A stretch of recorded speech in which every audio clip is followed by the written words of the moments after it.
Terkait penangkapan pelaku grup asusila ini, kita bergabung dengan rekan jurnalis Metro TV, Nurul Zenita dari Barreskrim Polri. Selamat sore Nurul, dari 6 tersangka yang sudah berhasil ditangkap, lalu apa saja peran mereka?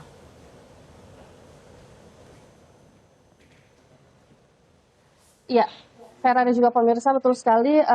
Tadi Dirtipid Siber Barreskrim Polri, Brigjen Himawan Abayu Aji ini mengatakan ada 3 laporan polisi, yaitu 2 di Barreskrim Polri dan 1 laporan itu ada di Polda Metro Jaya. Dan memang ada beberapa tempat yang mana ini dilakukan penangkapan, yaitu ada di Jawa Barat, Jawa Tengah, Lampung, dan juga Bengkulu. Dan dari penangkapan tersebut, pihak kepolisian ini sudah menangkap sebanyak 6 orang tersangka, yang mana 4 orang tersangka ini diamankan oleh penyidik Direktorat Siber Polda Metro Jaya dan 2 lainnya diamankan oleh penyidik dari Direktorat Tipid Siber Barreskrim Polri. 6 tersangka itu adalah yang pertama adalah BK, yang mana ia diamankan pada hari Sabtu lalu pada tanggal 17 Mei 2025 dan ia merupakan member atau kontributor aktif di grup Facebook Fantasi Sedarah, dan ia melakukan hal tersebut motifnya adalah karena untuk mendapatkan keuntungan pribadi dengan menjual konten yang dijual di grup Fantasi Sedarah, yaitu konten pornografi anak. Ia menjual konten itu dengan harga Rp50.000 per 20 video ataupun foto, ataupun Rp100.000 per 40 video ataupun foto.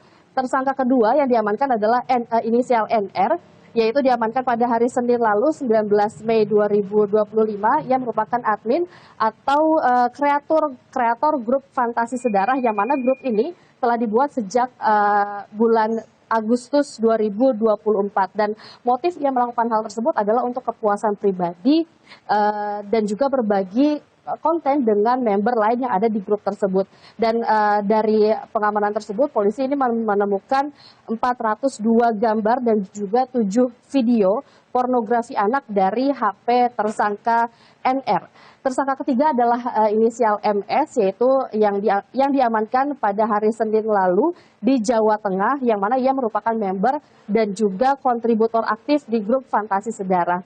Ia melakukan hal tersebut motifnya adalah untuk kepuasan pribadi, dan juga setelah diamankan ia juga membuat video asusila dirinya dengan anaknya menggunakan HP dirinya sendiri. Dan juga ada 3 tersangka lainnya, yaitu MJ, MA, dan juga KA, yang mana salah satunya adalah MJ ini merupakan DPO dari Polresta Bengkulu, yang mana ia ditetapkan sebagai DPO karena kasus perbuatan asusila terhadap anak kecil, yang mana ada korbannya ini ada 4 orang anak kecil. Vera. Ya, Nurul, polisi menyatakan kemungkinan penetapan tersangka ini akan bertambah terus. Lalu apakah polisi sudah mengetahui keberadaan para pelaku lainnya?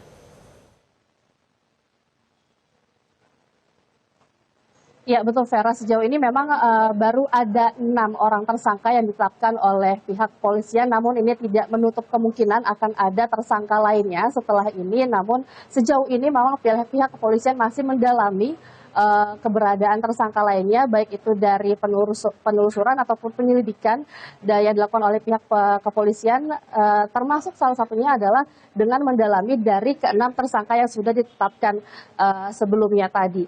Selain itu, Vera dan juga pemirsa, mereka ini dikenakan terancam pasal tentang informasi dan transaksi elektronik, tentang pornografi, pasal tentang perlindungan anak, dan juga pasal tentang pidana kekerasan seksual. Dan atas tindakannya tersebut, mereka ini terancam pidana ataupun penjara selama 15 tahun dan juga denda maksimal Rp6 miliar. Untuk sementara itu saya kembalikan ke studio.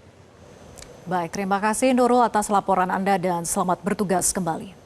Jelajahi cara baru mendapatkan informasi. Download Metro TV Extend sekarang.